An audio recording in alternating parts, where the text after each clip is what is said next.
Kaixo, ongi etorria.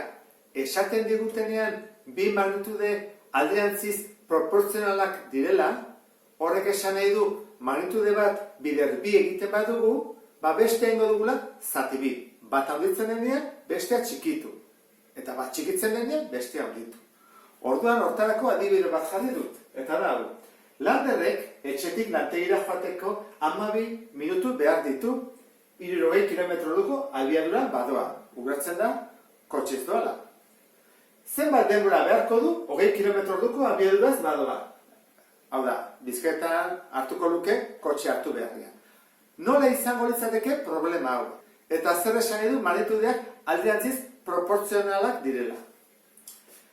Magnitudeak zeintzu dira? Abiadura, 60 kilometro orduko, abiadura eta unitatea. Eta beste magnitudea da denbora, zenbat minutu behar dituen. Orduan, zer esaten digute, abiadura baldin bada 60 kilometro orduko, pasatzen ditula 12 minutu. Zer gertatzen da, baldin badiko azkarago, guazen petxatzen, 120 kilometro orduko doala, limitea da hori, multa ez diote jarriko hor, baina hortik horra bai. Zenbat denbora beharko du? Hau baldin bada, bider bi, denbora izango da, zati bi. Aurkako egin behar da. Orduan zenbat beharko ditu, 6 minutu bakarrik. Orain, abiadura, joan berrian 120, guazen egitea, erena, zati iru. Orduan, honen erena da, 40 kilometro orduko. Baldin badoa, zati iru, hemen zer egin behar dugu, bider iru, hemen 8.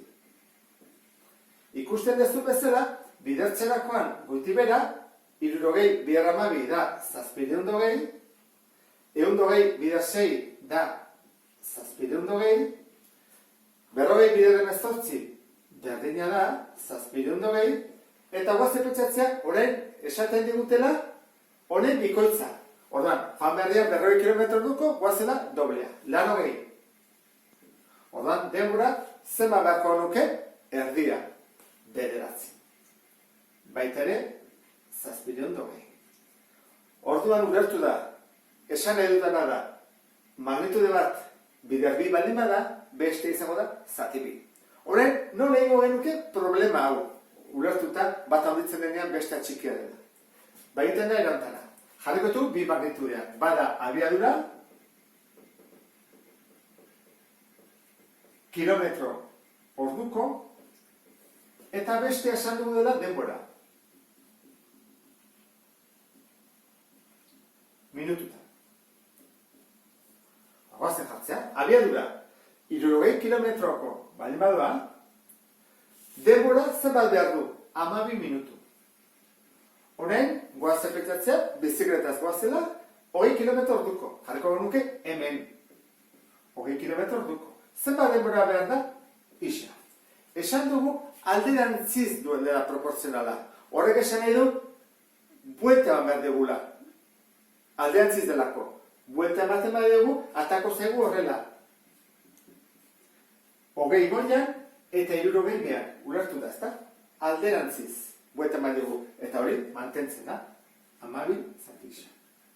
Horren bai, zuzenki izango balitz bezala ingo dugu, buelta eman diogulako. Zer egiten dugu? 20 bider isa, berdin, 60 bider 12. Hoi badak ikusten baren, askotan egin dugu, 720. Horren, isa berdin, 720, eta bidertzen ari dena beste aldera zatitzen. Zati 20. Eta zenbat geritzen zaigu? 36. Orduan, izango txateke, 36 minutu. Joatungo baginak, bizikletan. Eta adibide honekin, magnitudeak alderantziz proportzionalak nola egiten diren, ulertu dezula pentsatzen dut. Beste bat arte, agur.